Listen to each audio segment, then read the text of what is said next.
Welcome back. You're watching Times Now, and just a few moments ago, Prime Minister has landed at a Joint Andrews Air Base in Washington, D.C. Ahead of him is a day full of dining and deliberation. First, there is going to be an intimate dinner. There is going to be followed by a state banquet hosted by the White House as well. Remember, this visit of Prime Minister has been accorded the status of a state visit, which is a rare honor that is extended to foreign dignitaries visiting the country. Joining me now is Robinder Sachdev, who is an expert in Indo-US relations, and Pathikrit Pain, a geopolitical analyst. Robinder Sachdev, my first question to you is about what has always been an elephant in the room, China. Do you think that India is US's best bet when it comes to tackling the aggression coming from Beijing? Bottom line, simple question. Yes and yes and yes. There is no doubt. If it were not China, imagine a world there was no China.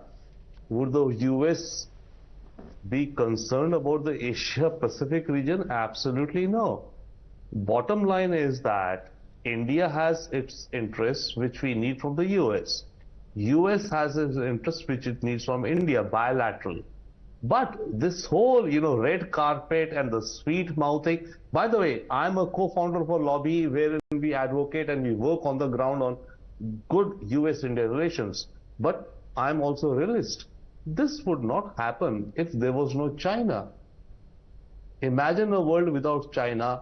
The US would not care where India is. But fact of life is that we have China, we have the globe, we have India, America, etc. So, that is the bottom line. But yes, one more aspect to this: China, and second, India's population, which means India as a market. So that's additional, sauce to the whatever, etc. But if it were not China, I am absolutely sure US would not be rolling out the red carpet for India the way it is right now. But there has also been one point of view on this, Pathikrit, where they say that US betting on India could be a bad bet because India will not be willing to join a military conflict in case it breaks out between the US and China, either in East Asia or in South China Sea.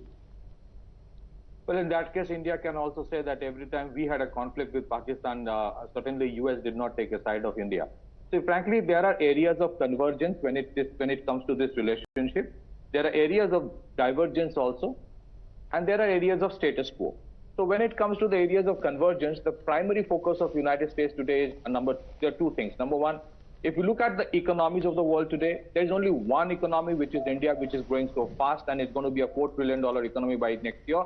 The growth rate is such that in the next, say, half a decade, it might even become a $5 trillion plus economy, and in one decade it will become a $10 trillion economy. So its ability to absorb investment is very high. Secondly, I think India is working and US is interested in developing a resilient supply chain which is decoupled considerably from China. It may not happen in 1 day or 2 days, but it will happen in the long run. But if United States eventually wants India to fight America's war against China, then certainly it's not going to happen. I think India has made it very clear that India may not take the path which has been taken by Western Europe when it comes to alignment with United States. We would maintain the independence of our foreign policy. We defied, the sanctions that were imposed on Russia to buy oil, and had it not been so, we would not have emerged as a bright spot in a dark horizon for the world in terms of the tremendous economic growth and the emergence of India's economy out of a very critical situation to become a $3.75 trillion economy. So the reality is this: yes, we do have a challenge with China, like the Americans have. But, I think the Americans themselves are confused what they want to do with China. Do they want to coexist with China? Do they want to crush China? Do they want to contain China? Or do they want to co-opt China? Because if you look at their trade relation with China, it is $700+ billion. There is a disproportionate high level of dependence that America itself has on Chinese imports. And without the Chinese manufacturing, United States will simply cease to exist so far as the competence of American companies are concerned. Today, I think Biden wants, if he wants to control inflation, he has to reduce the duties, import duties on the Chinese imports, because every other thing that you have in the United States is made from China. So yes, if they think that they're going to fight their war, whether it is against Russia or somebody else, it's very clear that what you define as an adversary may not be our adversary. At the same time, the deepening of American relation with China itself is happening at a very rapid pace. It is not that they have themselves decoupled from China. So it's a very difficult world today. It is eventually becoming a multipolar world. It is not anymore the world which was unipolar in the last 3 decades, where US would dictate the terms. Today, it is coming to terms with a situation where you have to, American deep state would have to establish, will have to engage with other countries. So you see an engagement with India, you see an engagement with China, you may dehyphenate the two, but it is important for America to invest in those two countries. War, I don't think is a possibility, because it is logistically, even today, in spite of the superiority that America claims it has, to fight it out in Taiwan Strait or South China Sea. It's not in interest of China either, but how things will shape up in the next 1 year, so far as the Ukraine-Russia war is concerned, I think it's anybody's guess. We don't know. It might have a, it might spiral out of control. So I think America wants both China and India to play a role to contain that Russia influence on Europe's war. That is one area. Right. Would we fight our war, their war against China? Well, we would not, because when it comes to our war, nobody fights for us, and nobody would fight in future either. Yeah, when you talk about confusing signals, I'll take an opinion from Mr. Ravinder Sachdev, but right now let me tell our viewers that the visuals on your screens are from Hotel Intercontinental Villard. Prime Minister Narendra Modi has reached where Diaspora has been waiting for him since quite a while. Remember, just a few minutes ago, he landed at the Joint Andrews base, and from there his cavalcade headed towards the hotel where he's going to be staying. There was also interaction with the Diaspora that is scheduled for later, but look at the number of people that have turned out to welcome the Prime Minister, to get a glimpse of the Prime Minister. This despite persistent rains for quite a while before his arrival, which was also delayed due to inclement weather. Look at the happiness on people's faces. Prime Minister taking time out to greet all the people who have been out there. But we were talking about confusing signals, Ravinder Sachdev, and Antony Blinken went to China, met the leaders, then said we do not support independence for Taiwan. That was one signal, and then now Joe Biden comes out and compares the Chinese dispensation with dictators. What is one to make of it? If I may, I don't know much, but I used to teach communication and American culture in the US when I used to live there. America has a culture of making deals. America, in fact, prides itself, not the nation, each individual, that I made a deal, I succeeded. Look at Art of Deal, the book by Trump.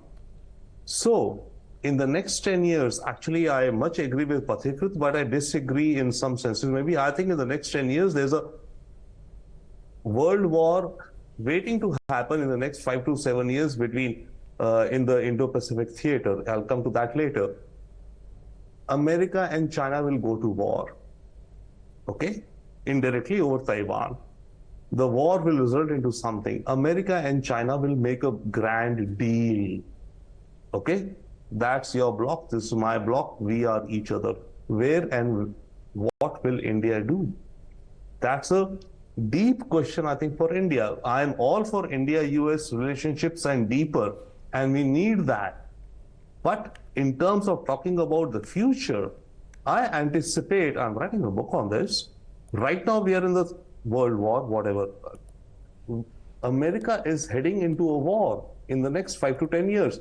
You know, Steve Bannon, I don't go much with conspiracy theories and all, but Steve Bannon, Trump's advisor, he had a thesis. I'm kind of coming to believe that. He said America needs a war every 80 years to remain a superpower. And he started with America's independence, then a civil war in America 80 years later, then the Second World War in the 1940s, and his postulation was America will go to a war, whatever, howsoever the factors combined, with China in the 2020s. That's where it is heading, and it is heading there. Either a hot war or a cold war which divides the world. But after that also, remember, when wars happen, look at Germany, First World War, what happened, Versailles Treaty, etc. There's a pause. It comes to a, equilibrium. America and China deal making will come to a deal. Okay, this is your domain, this is our domain. The issue is America is the world's #1 empire today. China is an emerging empire. America has decided, I will not ever let number two become the number one. Now the number two says, man, I'm growing, rok sako to rok lo.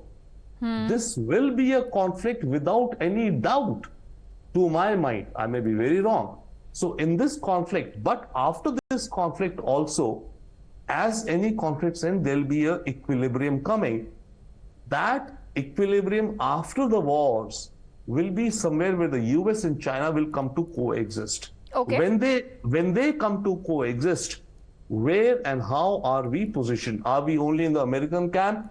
These two guys come to a common deal. Where are we left hanging out there? That's the core element of Indian foreign policy to my mind. We have to protect. America is a great friend, but America makes deals and every nation makes deals. We are also making deals. We are not going out to, work with any nation unless it's in our sovereign national interest. We are not sending any soldiers out there. America will also not. But till that tipping point, we each will work with each other. So that's the future. But the world of today, America needs India. We need India. By the way, it's a caution I'm always saying, let's not get arrogant. Let us not get, carried away that we are the biggest things in sliced bread. We are a nation with a GDP of whatever, 3 or 3.5 trillion. China is somewhere, America is somewhere. Our defense budget is somewhere, China is somewhere, America is somewhere. Yes, we are punching above our weight. The reason we are punching above our weight is because of, I will not use the term, but let's say our soft power or our wise power, civilizational power, which we saw today. We have to spread this. If this spreads, then we can, and that's where we are positioning ourselves. So let us not be, that's my personal view. Let us not be carried away by thinking that the world is for ours to survey. It is not. It's a tough, dark world. Everyone is making deals, and friends, there are no permanent friends or enemies in this world. Yes. I had a very good Jewish friend who would tell me, Rabinder, in this world, there are two kinds of people, friends and potential friends. Even our enemies of today are our potential friends. Pakistan is a potential friend. China is a potential friend. We got to coexist. America is millions of miles away.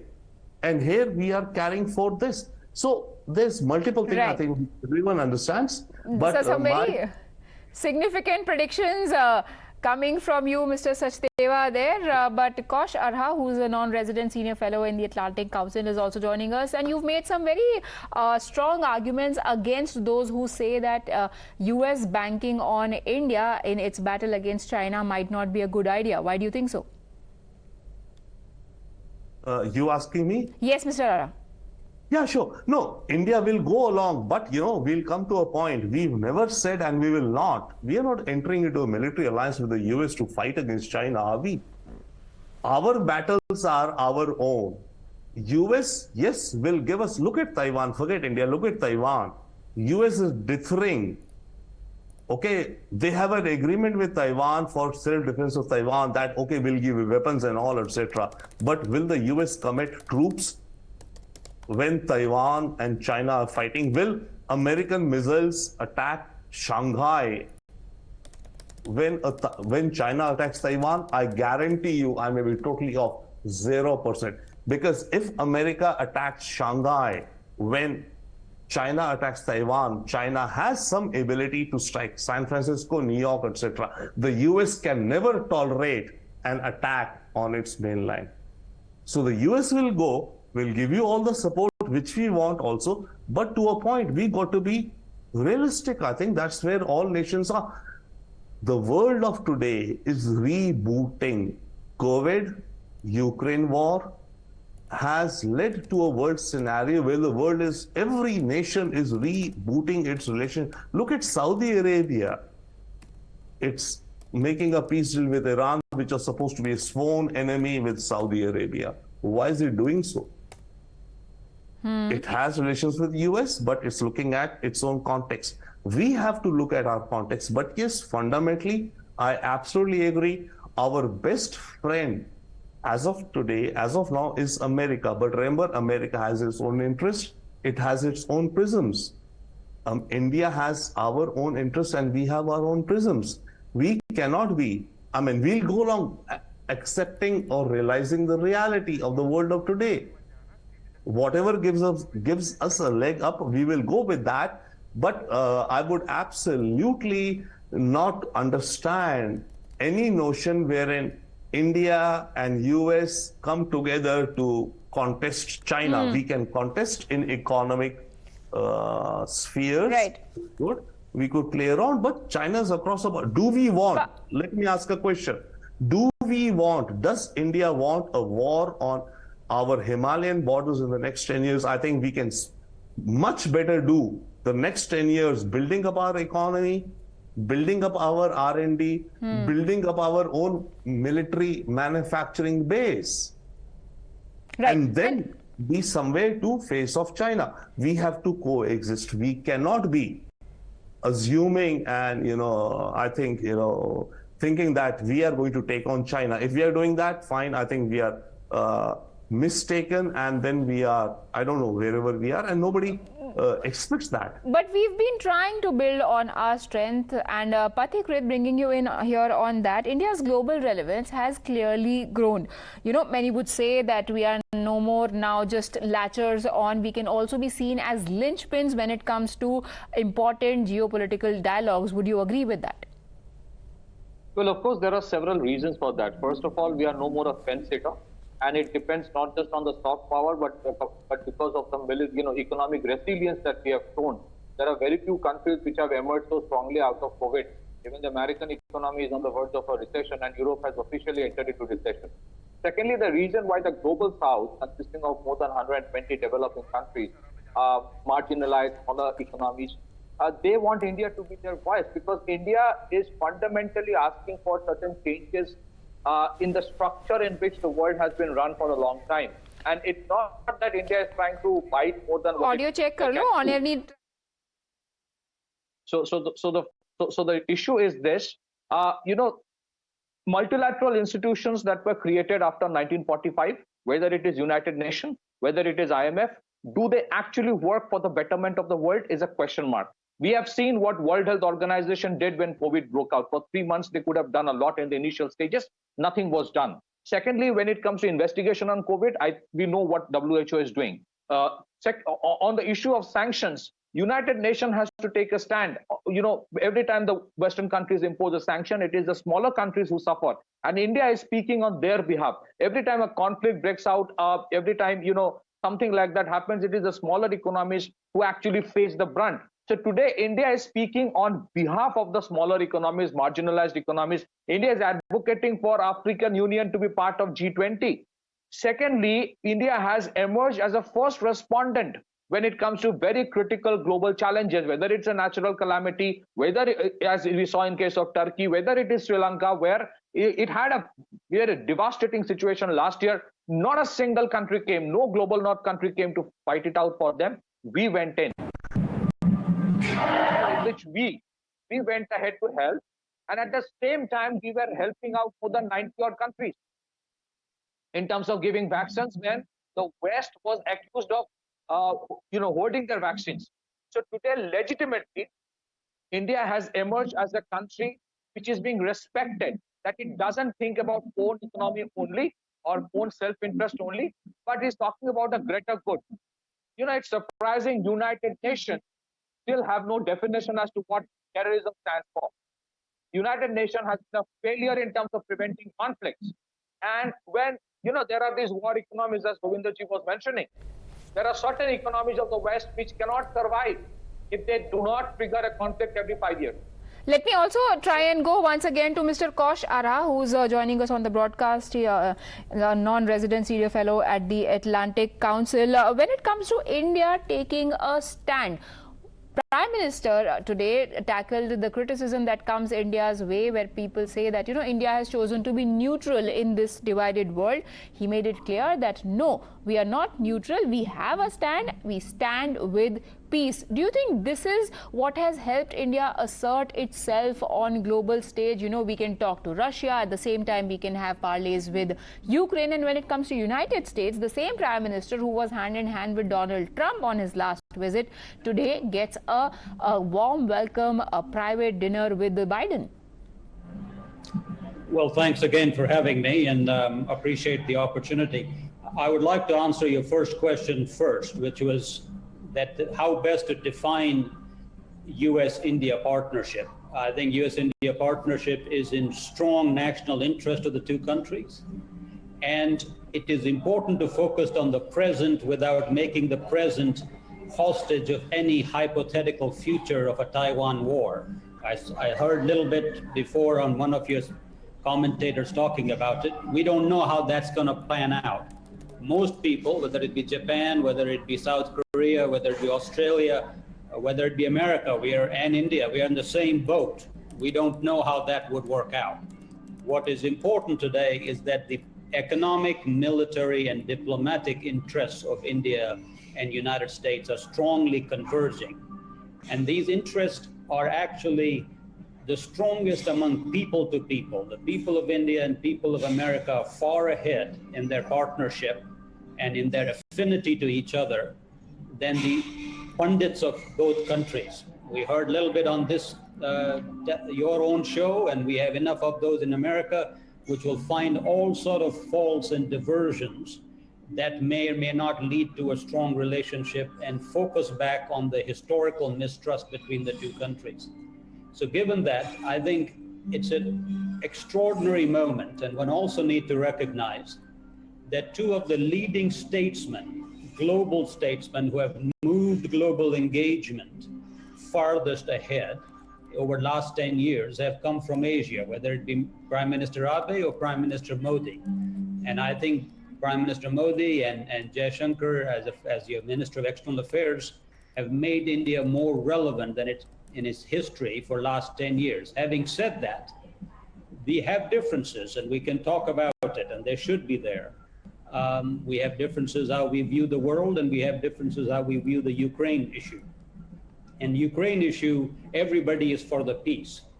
But if tomorrow, if China was to march into Arunachal Pradesh, into Indian territory, or what India claims to be its territory, we would like to expect that America would come out and say China was wrong, China needs to go back, and not take the point of view that, oh, we are for the peace. There is a clear aggressor in this given context, and the clear aggressor needs to be called out in facilitating and talking for peace. So we can have those conversations. But I think what we need to focus is more on what has happened than the hypothetical. I think India and US work very closely in Afghanistan. I think it could be a similar exercise going forward. I think it was wrong of the United States to move out the way it moved out. And I think there's a justified view from India that it was left hanging in Afghanistan, like a lot of other NATO colleagues feel. But these are issues that are always there. They cannot be the mainstay of the relationships. These are more diversions into a more basic and a stronger, much stronger relationships. And I think that relationship is strong. It should be focused on clear national interest, and then a relationship that can overcome and not be distracted by diversions, such as 2 or 3 that we have talked about today. Back to you. Right. Prime Minister today has made it clear in his interaction with WSJ that a time has come that India should be given a much higher, deeper and wider profile and role because it deserves that. So what happens most of the times when India goes to the US and there are these interactions is that when you come back, the opposition here says that, you know, you've been shortchanged. You've given a lot of business to the United States. There are those defense deals that are signed, but there is not enough technology transfer, or the balance of negotiation seems to be always tilted in favor of United States. Patikrit, do you think that equation, that balance will change this time around and both the negotiators sitting on the table will come back feeling like a winner? I think absolutely. Both sides sometimes when we don't have a deal, is also in India's interest. For example, the Americans would definitely want India's poultry and dairy market to be opened up. I'm sure India would not do that because there are crores of people in India who are employed in that. Secondly, when it comes to defense deals, I think Make in India is a given. It is not going to change for anything. Come what may, Prime Minister is very, very clear that we have to develop our own resilient supply chain and military-industrial complex within the country to deal with our own requirements. Yes, there are situations, there are areas where we would require the technology, and yes, there are these engagement happening with the United States. What I am aware of is that perhaps a 60 to 70% transfer of technology when it comes to the GF414 engine is going to happen. If it happens, it's good for both the countries. India's Tejas Mark 1A already uses the GF404 engine. The future derivatives of the same would have a better and a more powerful engine, which is fine. But at the same time, what I want to make it very clear that eventually India would develop everything on its own. It may take time on certain critical areas. If ISRO can actually reach till Mars, then there are areas where we may have lacked a bit for several reasons. There has been an entire regime of technology denial that India faced in the past. So we would be working on that. And I think the opposition has its own job to criticize. It has to understand the way in the last 9 years India has transformed itself in terms of its military preparedness, in terms of its economic preparedness. The fact that in spite of taking a very strong stand on certain issues in terms of defying sanctions and taking oil from Russia in Indian interest, and which is perfectly fine, the fact that in spite of that, America appreciates India's stand. I think the opposition must listen to that, must respect that. It is not necessary that we have done these deals for the sake of it. There are certain technologies, there are certain things which are taken today, which are of critical importance.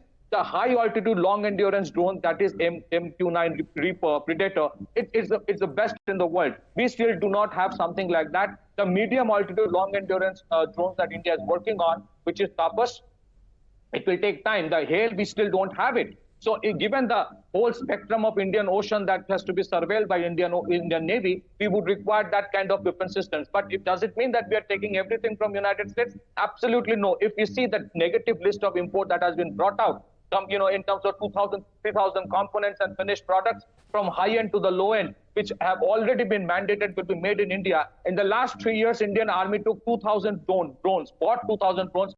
Majority of them, including loitering munitions, were made in India by the Indian companies. So a fundamental tectonic shift is happening. It's no more a client-vendor relationship when it comes to purchases. It's a relationship where there is a transfer of technology happening. Eventually, 60 to 70% of the components will be made in India. But we can't expect the entire IPR to be transferred to India. After all, it's an American product made by the Americans, and they do deserve the right to keep the IPR with themselves. But does it mean that it's a step in the right direction? Yes, it is a step in the right direction. It helps our downstream companies in the whole arena of defense to actually work together to absorb that technology and eventually help India to develop its own military-industrial complex, which is, I think, in the right direction. But let me also tell you, the fact that India has done these things doesn't mean that anybody has done any favor. There are parallel, negotiations that were happening with Safran, with Rolls-Royce. The GE deal became better, and that's why it was taken. It is in Indian interest that is being taken. The perception, if some of the opposition parties try to create, that these deals are happening under pressure from America, absolutely not. There is mutual convergence for both the countries, and that's why these deals are happening. Eventually, it helps American business as well. Right, of course. So there is a lot at stake for the US as well, and as a US media commentator earlier on the broadcast put it, that there is a reason why so much effort and planning has gone behind this visit. So much has been invested in this visit from the Prime Minister of India. But before we get back to our discussion, let's also once again listen in to the sentiment of the diaspora, because the diaspora component of this is also what makes it so important for the United States. There are millions of Indians who are settled there, working there, contributing to the economy, and also forming a part of the vote bank for the country as it heads towards presidential elections in a couple of months from now. Listen in to some of the reactions that came from the ground after Prime Minister interacted with those who were waiting to get a glimpse of him. I'm so proud of, actually. I want to see him. It's like a great leader of India. So I'm so excited. I'm from Virginia. I'm excited to see Modi because he's like our prime minister. I'm gonna say hello. I'm gonna ask him how he became the prime minister, and I'm really excited. We are just very grateful that our prime minister is coming here. Very, very happy. Yay! I'm so excited. Prime Minister Modi is coming. This is truly an honor and a great way for us to showcase our culture and to welcome him to Washington. That I got this opportunity to see Modi in person. You can give it to him. Yeah, I'm so happy to see Modi ji, and it's just a warm welcome for him to the Washington, D.C. Well, it's a pleasure to be here. Very nice. Thank you. It was a great experience to meet him, and I'm very glad that I got this opportunity.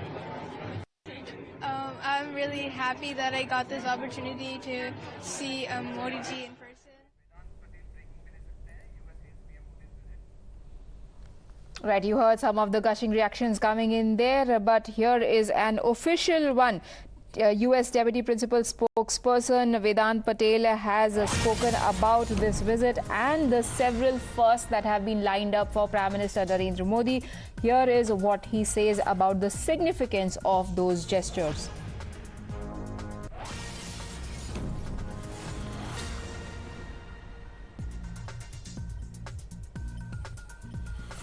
My question is on Prime Minister Narendra Modi of India, who just arrived in Washington after addressing the 180 nations marking the 9th anniversary of International Day of Yoga in New York at the United Nations. Here at the Freedom Plaza, he was greeted by hundreds of Indian American community members. My question is here that what are we expecting, one, because there is so much expectation going on, because he is going to address, of course, the joint session of U.S. Congress. And also at the same time, when Secretary was in Beijing, China, was there any discussion about Prime Minister Narendra Modi's visit to Washington at all? And second, what are we expecting triangle, US, India and China, when Prime Minister Modi meets with the high-level officials at the White House, including, of course, President Biden? Thanks, Boyle. Let me try to unpack that. First, happy International Day of Yoga to any and all who celebrate.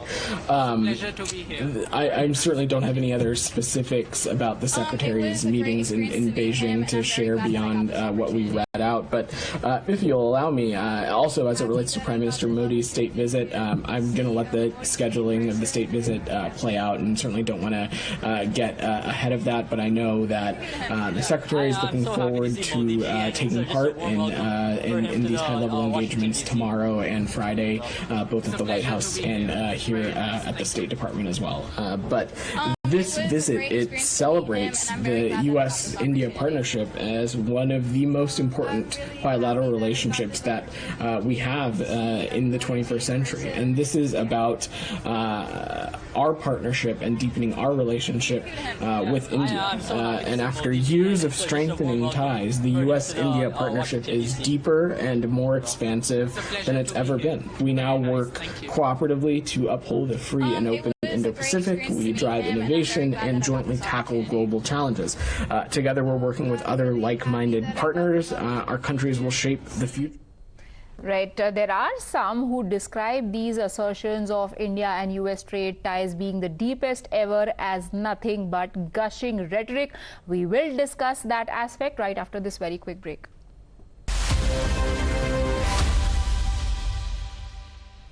Welcome back. We heard the U.S. Principal Deputy Spokesperson there, Mr. Kosh Ara. What did he mean when he said that this is not about comparing this visit with any other? It is about deepening, broadening and strengthening our relationship with our Indian partners. Again, thank you very much. I think that's an excellent question, and it's a question that you asked me before as well, whether it be a meeting of equals or would it be dominated by one or the other side. This is the second time Mr. Modi has gotten the great honor to address the joint houses of the Congress, the only Indian Prime Minister to do that. And he's got a state visit. So we're treating Prime Minister Modi as one of our most important allies. And of course, every conversation, whether it be with the Prime Minister of UK or the President of France, it doesn't boil down to whether we gave this more attention than the others. India at the moment is soon to become the third largest economy. India is the most populous nation. Indian and American people have more in common and a greater affinity for each other than most other places. Whether this is just rhetoric, as you asked, which is also, I think facts would say it's more than rhetoric.